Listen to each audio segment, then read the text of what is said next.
पूरे देश में रामनवमी की धूम है। अयोध्या भगवान राम की जन्मभूमि है।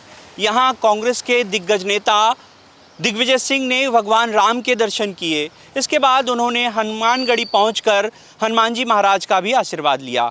दिग्विजय सिंह राम मंदिर निर्माण के दौरान भी चर्चा में रहे थे। उन्होंने राम मंदिर निर्माण के लिए अपनी ओर से चंदा भी दिया था।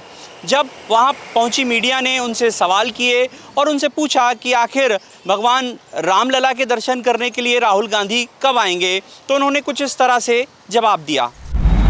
दर्शन किए और अच्छा लगा। देश में खुशहाली हो, तरक्की हो, मंदिर पूर्ण रूप से बनके और सब में सद्भाव रहे। तो सुना आपने कि किस तरह से दिग्विजय सिंह भगवान राम की भक्ति में लीन नजर आए। दिग्विजय सिंह का राज्यसभा का कार्यकाल अप्रैल माह में पूरा हो रहा है और उनका इस तरह से भगवान राम की शरण में पहुंचना चर्चा का विषय बना हुआ है।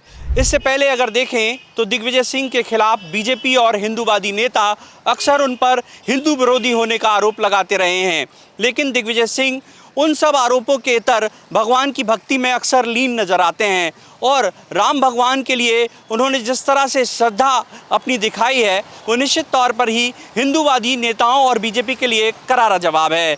हालांकि अगर देखें तो दिग्विजय सिंह पिछले कुछ दिनों से अलग रंग में नजर आ रहे हैं।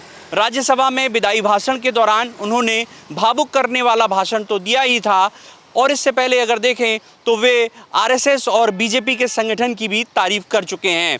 लेकिन दिग्विजय सिंह की छवि को जिस तरह से हिंदू विरोधी घोषित करने की विपक्ष यानी कि बीजेपी और विश्व हिंदू परिषद ने कोशिश की, उसके इतर दिग्विजय सिंह इस तरह से भक्ति करते हैं तो निश्चित तौर पर ये विरोधियों के लिए करारा जवाब है। वो भी उस समय जब राम भगवान का जन्मदिन हो, रामनवमी का पावन पर्व हो और दिग्विजय सिंह वहां पहुंचकर राम भक्ति में लीन नजर आएं, तो इसके कई सियासी मायने भी निकाले जा सकते हैं। लेकिन दिग्विजय सिंह तो राम भक्त हैं, ऐसा उन्होंने यहां स्पष्ट कर दिया। कैमरामैन विजय के साथ द प्रेस हिंदी के लिए मैं प्रहलाद सेन।